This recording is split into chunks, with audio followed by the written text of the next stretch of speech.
Other shows we have for you to enjoy at myclassicradio.net. The Avengers was most certainly not a household name in South Africa prior to the radio series. With no national television service until 1976, the mechanism simply was not present in the country to show television programs to mass audiences. While many other countries reveled in the filmed adventures of John Steed and company, South Africa was not equipped to join in the fun. The series took Britain by storm and made a major impression in the American markets, being that greatest of rarities, a British series given a network transmission slot.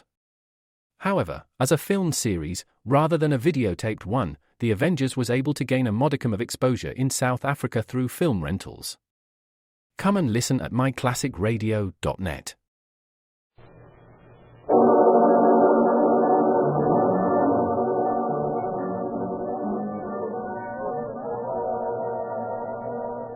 Calling all cars, a copyrighted program created by Rio Grande. Police calling all cars, attention all cars, broadcast 216 regarding a dead body. Cooperate with fire department investigators in determining the identity of the body found in a burned building at 1757 East 112th Street. That's all. Golden Cliff.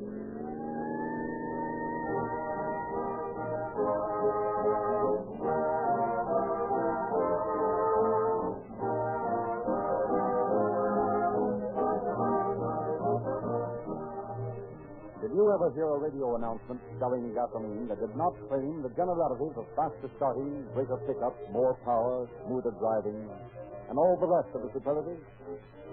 Is that enough to deserve your loyalty and patronage? Have any authorities on gasoline endorsed the brand you're using? Or is there any proof that it is the outstanding buy in gasoline? Yes, we have made those same claims for Rio Grande Crack.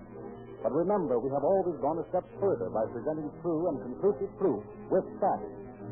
You know, for we have told you so many times, that more police cars, fire engines, ambulances, and other emergency equipment are powered by Rio Grande Crack wherever it is sold than any other brand. But do you know that now your state of California has selected Rio Grande Crack gasoline to power its motor equipment? And now your federal government has specified Rio Grande Crack wherever it is obtainable to give you, the taxpayers, the benefit of the finest, most economical gasoline that your money can buy. Rio Grande thanks sincerely the thousands of you patrons who have made 1937 the greatest year in Rio Grande's history. If you are not a steady user of Rio Grande Crack, may it be our pleasure to invite you to join the hosts of motorists, the cities and counties, the state of California, and the United States government, all of whom have made Rio Grande Crack gasoline first in public service.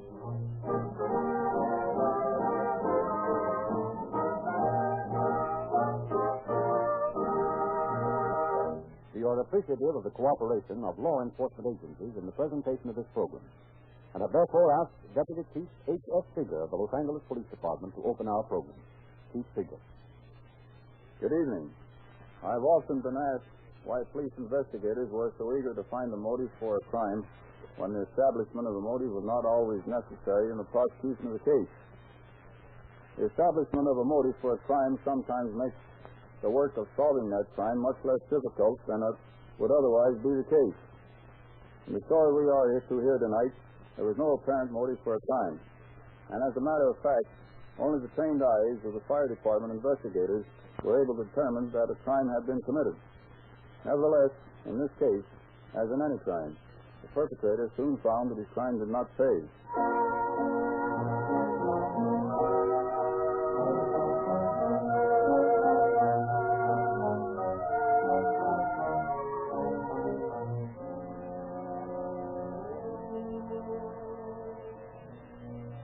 It's been a real pleasure, children, to have this opportunity to meet with you and worship with you today.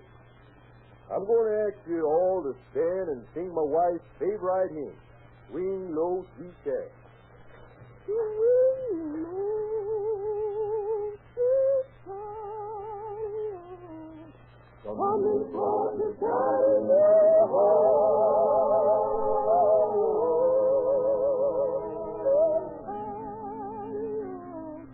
Coming for to carry me home.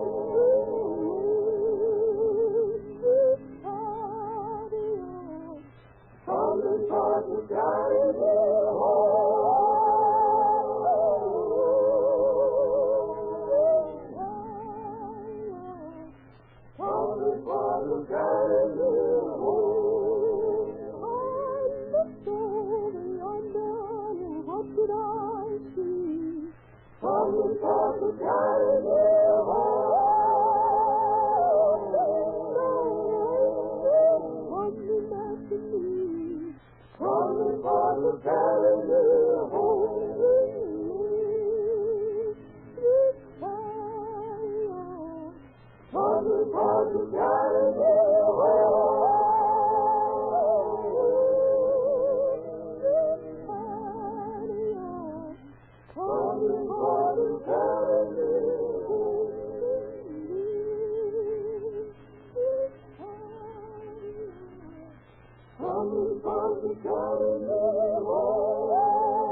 folks, thank you.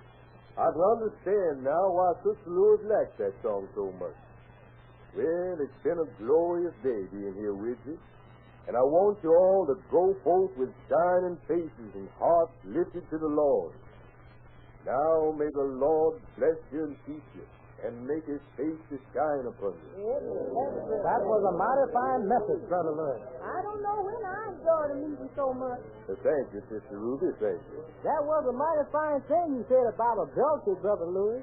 That's just the way I feel about it, Brother Nelson. We need more preachers like you in the church today, Brother Louis. I'll do the best I know how, according to my life. Goodbye, you all. Come back next Sunday.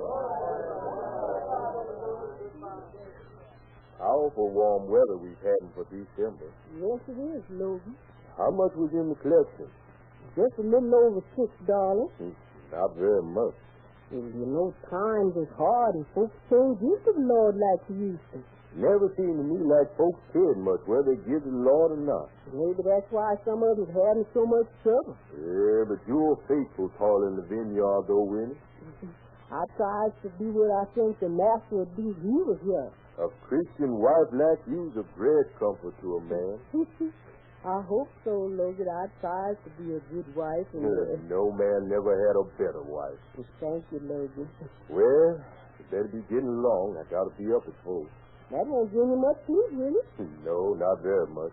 I hope we don't have prowlers tonight again. That reminds me. So what'd you do with that letter you got Friday? I left it in my other purse. At home. I wonder who could have sent a threatening letter like that. Only one I can think is that gal Buddy used to go with. Or maybe her folks. Maybe. But the letter said you would put the police on them, and they're going to get you and me, too. You ain't turned nobody into the police. I know it. I just can't imagine who'd send me a letter like that. I can't figure out who'd want to do any harm to you or me. Well, ain't going to do no good to worry about it. No. Let's go on home. It's a long drive from San Pedro to Los Angeles.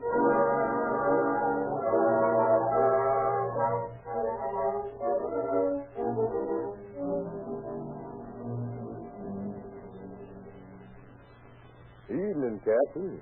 I want to get you to broadcast for my wife. What's wrong with her?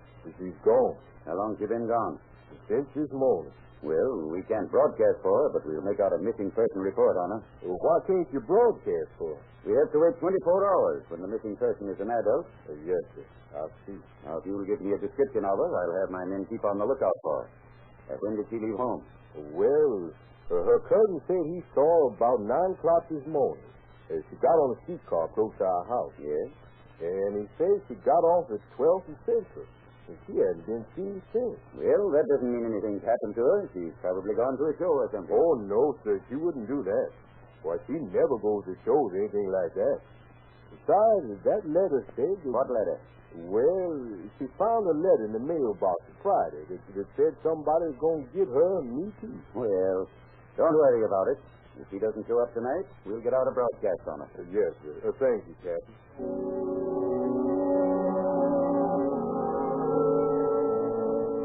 But Winnie Lewis didn't come home that night, nor the next night.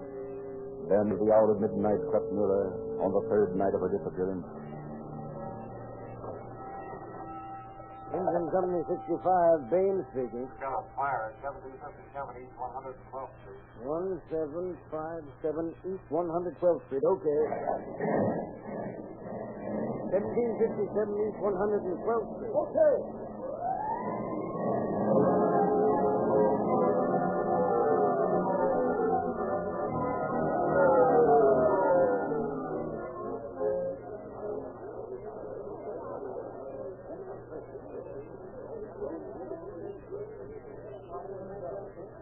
Hello, Cap Bame. Looks like you had a worker. Yeah, pretty well gone when we got here. Chief Winkler in the corner in there. Corner? Yes, we found a body in the place. There's a couple of cops in, some of the boys from the detective bureau. Maybe I'd better get in on this. Pretty badly burned, isn't she? Yeah, going to be kind of hard to identify her. Hello, Chief. Oh, hello, Nichols. You know Tom Dapper, don't you? Oh, yeah. How are you, Frank? Oh, kicking around. Our investigators always follow through on a case where there's a death involved. Nichols will work with you fellows if you don't mind. Surely. I don't think there'll be much to do, though. Not much of a case here. Possibly a murder. What do you mean? That woman was here before the fire started. How do you figure? The body's on its back. The arms aren't contracted. The legs are extended. Those aren't characteristic poses of a burned body if the person was alive when the fire started. I'm afraid you're right, Nichols. There's a hole in the forehead and one in the temple. Oh, maybe a beam fell on it. Well, in that case, the charred wood would have been embedded. Here's a purse we found underneath the body. See what's in it. Pencil stub, there's a nail file, couple of handkerchiefs. And there's a box of aspirin. We'll probably need that. Yeah. Uh-oh, here's a notebook. Let's see what it might have. There's a name and address. Mrs. Winnie Lewis, 1333 39th Street, Ashford 7400. And there's the telephone of the egg lady. Lady Sue, number 6. Now, looks like 1333 39th Street's a good place to find out who this is. Hey, wait a minute. I got a notation on name, Lewis. Where the heck's my notebook? Here, missing person, Monday, December 5th, Winnie Lewis. Want to take a run out to this address with me? No, that's sort of doubling up on things. You go on out there. I'll see what I can find here. Okay, check with you later. You better take Quayle and Hammond with you.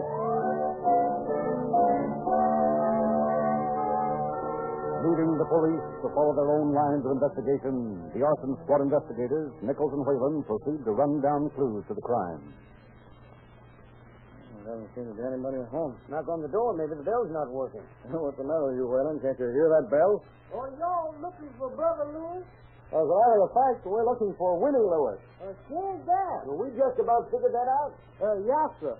I'm Harry Nelson. I live over there. Next door to the Lewises, huh? Yes, sir. Are y'all policemen? Arson squad investigator. Yes, sir. Well, Mrs. Lewis, she went off on Monday. She ain't been back. Is Brother Lewis her husband? Yes, sir. Where's he? He works down in the Hall of Justice for the sheriff. Do you have any idea where this Lewis woman might be? No, sir. I ain't seen her since she got that threatening letter. What kind of threatening letter? She found a letter in her mailbox right there last Friday morning. She was awful upset about it, too. What did it say? Did you see it? Yes, sir. I saw it. It says, your wife put the police on us. We're going to get her and you, too. They had people peeking in their windows lately, too. Yeah, then Mrs. Lewis might simply have gone off to stay with friends till this blows over. Is that it? Yes, sir. She might, but I don't think so. What makes you think that? I don't know. I expect y'all better go and talk to Brother Clump. He knows Sister Lewis better than I do. Where's he? On 113th Street.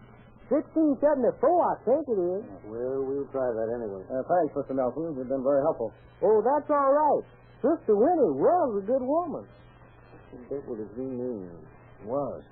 I don't know. Yeah, it looks like the beginning of a long, hard winter.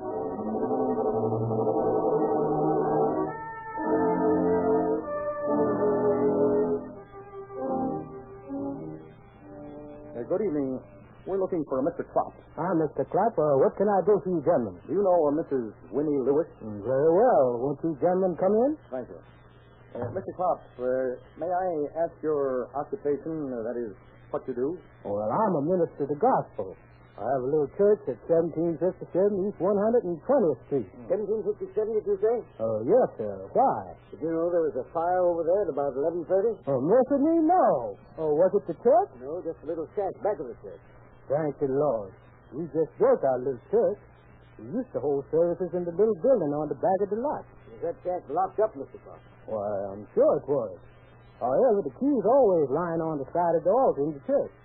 Besides, any pass key would unlock the door. We found the back door of the church open tonight. No, it shouldn't have been. I locked it myself. Has anyone you know access to the church or the small building? No, except that almost any skeleton key will unlock the shop. Just what do you know about Mrs. Winnie Lewis, Mr. Clark? Oh, she's one of the finest souls I ever met. A splendid Christian woman. And an ardent church worker, too. When did you see her last? Why, let's see. I saw Sister Lewis last Sunday down at San Pedro. I visited Brother Lewis's services down there. And I helped Sister Lewis with the collection. How much did she get? Oh, $5 or $6. all in silver and pennies. Do you know anything about her disappearance from her home or what she was wearing? Well, only what I've been told. I understand she left home about 9 o'clock Monday morning. And she was wearing a black hat and a black and white check coat and pink gingham dress. Where did you get this information? From her husband, Logan Lewis. He told me his wife had disappeared. And we made arrangements for Clarence News to broadcast her on his program on the radio. Do you know if she's been seen since then? No, sir, I don't. Do you recognize this notebook, Miss Klopp? Why, certainly. That's just the winner's notebook. I've seen it a lot of times. Well, this notebook was taken from the purse of a woman whose body was found in the shack back of your church.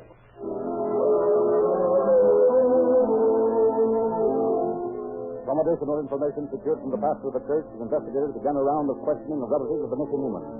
Gathered in the home of Logan Lewis, they narrowed their investigation to the immediate relatives of Winnie Lewis. Now, as I get it, you're Harry Maines, Mrs. Lewis's cousin. That's right. And you're Mabel Blank, her sister? Yeah. Of course, Logan, we know what your relationship is. Yes, sir. Now, Harry, when did you see Mrs. Lewis last? Oh, I saw her about 9 o'clock Monday morning. Where? Well, we got on the streetcar at 29th and Ascot. Did you go all the way to town? Well, I did, but she got off at 12th and Century. Did she say what for? Well, she said she was going to see the dentist. Does she have a dentist in that neighborhood, Lewis? Yes, sir. Mabel, when did you see Mrs. Lewis last? When she left the house about 8:30, she told me that there was $3 in the candy dish and for me to give it to the insurance man if he comes. Do you know of any hard feeling in this family? Oh, no, sir, none at all. Her and Logan got along fine. Any idea how much money she had with her when she left? Well, she said she had about $3 besides the insurance money she left. Did you see this threatening letter she's supposed to have received? Yes, sir. I saw it the day she got it. Logan come running into the house one morning after he got home from work and showed it to her. Where is that letter now? My wife had in her purse when she left. I see. When did you see her last, Logan? About 4:30 when I left for work Monday. I see. Did you tell Klopp what kind of clothes she had on when she disappeared? Yes, sir. I told him she had on a black and white checkered coat and a pink gingham dress and a black hat. Did your wife ever have any trouble with anybody, Logan? Well, her brother got in a jam with some people once, and she had a lot of argument with him. And they said they'd fix her brother so one white shirt be all he needs. Did they ever threaten your wife? I don't know. Maybe there's the one who sent that letter last week. Did your wife have any insurance? Why, yes, I think she did. Some with the Golden State, I think. Well, I'll look into this case a little.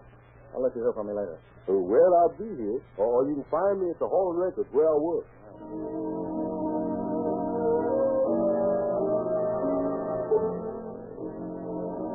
Beginning to form definite theories about the case, the arson squad investigators, Nichols and Whalen, checked with Lieutenant Condaffer as to his findings on the case.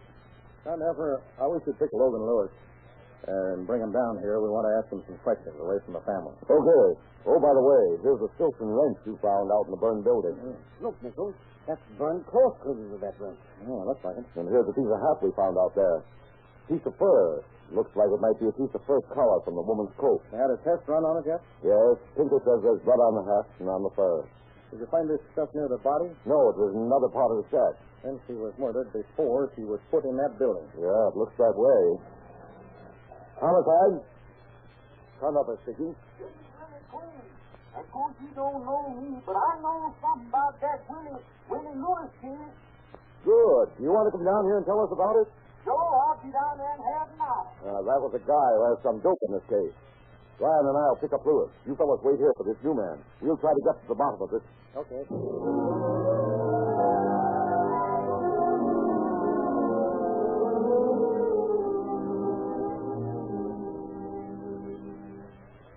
Sit down, Lewis. You know fire department investigators Nichols and Whalen, I believe? Yes, sir. Logan, we want to ask you a few questions. Okay, go ahead. Want Coons in here? Yeah, better have him.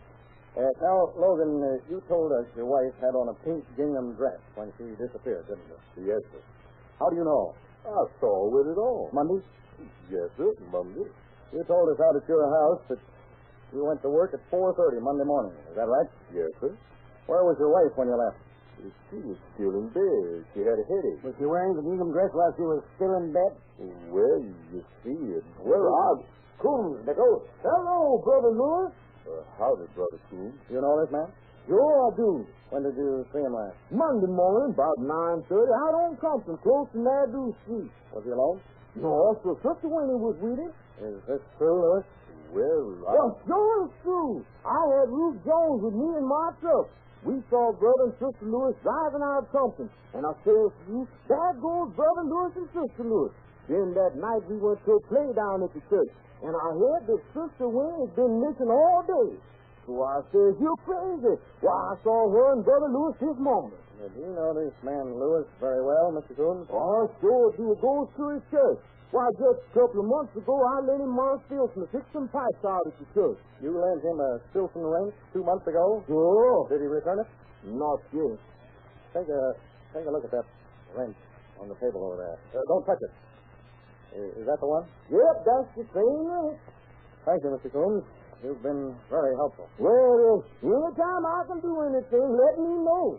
Goodbye, Brother Lewis. Goodbye, Brother Coon. You seem pretty interested in that newspaper, Lewis. Yes, sir. I like to read. Condapper, did you search Lewis's clothes? Yeah, here's the stuff in this envelope. $3 in silver. $40 in bills.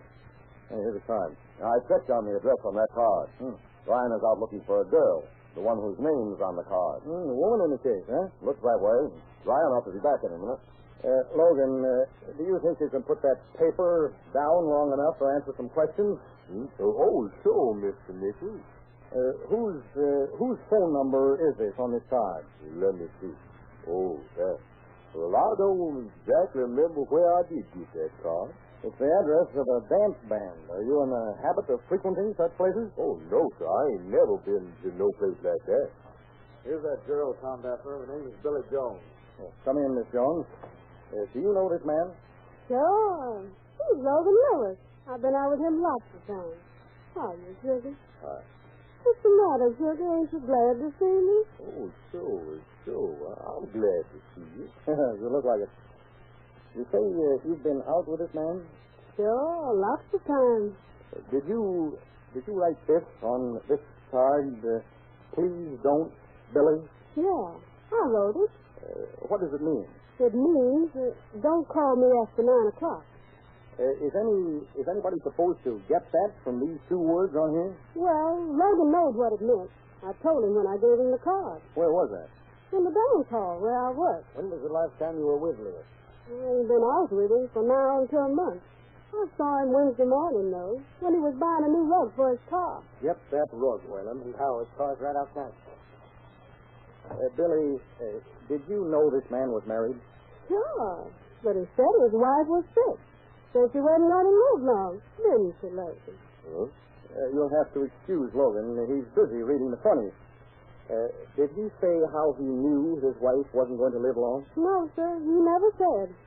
Billy, take a look at that wrench on the table over there. Did you ever see that before? I don't know.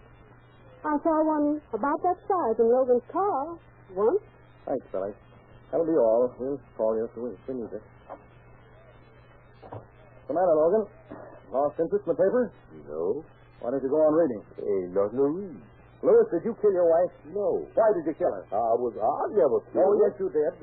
Did you kill her before you went to the church or after? I tell you, I never killed her. Well, I got that rug. New one, but there are stains that look like blood on the cracks of the floorboard. Picker's running a test on them, and he's going to phone us when he's sure. How about that, Lewis? I don't know nothing about it. It won't do you any good to lie about it, Lewis. Why did you kill her? I didn't. You've been lying from the start, Lewis. Come clean now. I didn't have nothing in the car. I didn't do Who saw you do it? Nobody. Then you did it. No, I didn't. Why'd you burn the body? I wanted to. I didn't burn Lewis, it. do you believe in a hereafter? Yes. Do you believe in a heaven and a hell? Yes. You believe your wife's in heaven? Yes. And you know you'll never go there because you killed her, don't you? No, I didn't kill her. I didn't kill her. I tell you. Homicide. Conduct it. Yes. Yes. Okay, Tinker. Thanks. Figure says the scraping from the floorboards show human blood. Well, Lewis? I'll tell. I'll tell you. I'll talk. I killed her. I needed money. She had insurance. I wanted to buy things for Billy. I killed her. I did it. I did it. I did it.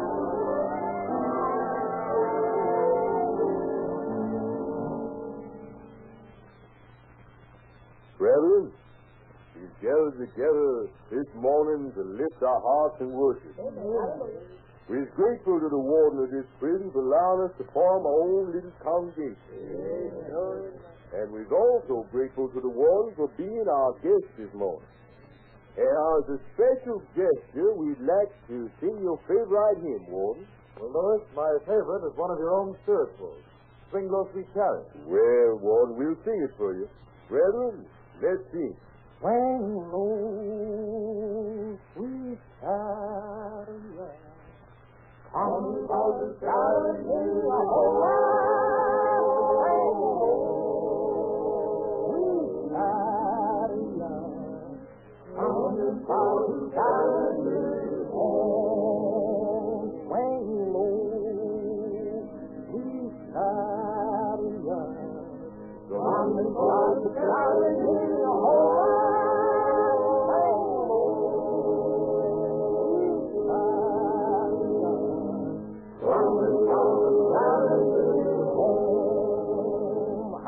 sometimes up, I'm sometimes down. Coming from the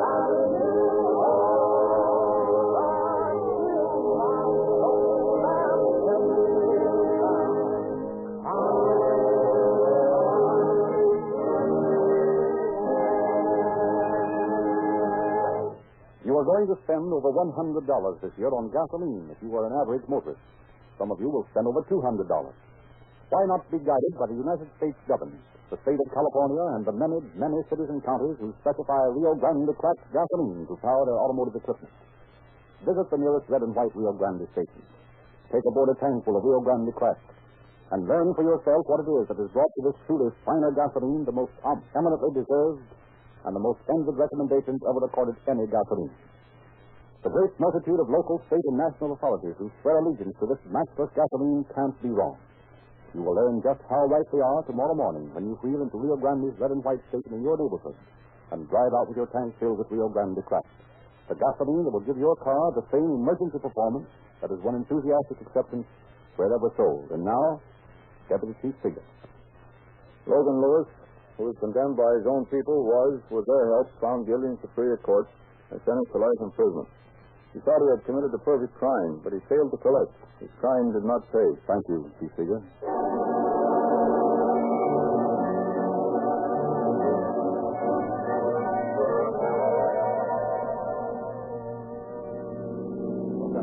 Calling all cars, attention all cars. Cancellation broadcast 216 regarding a dead body. Suspect in this case is now in custody. And that's all. Roll the clerk.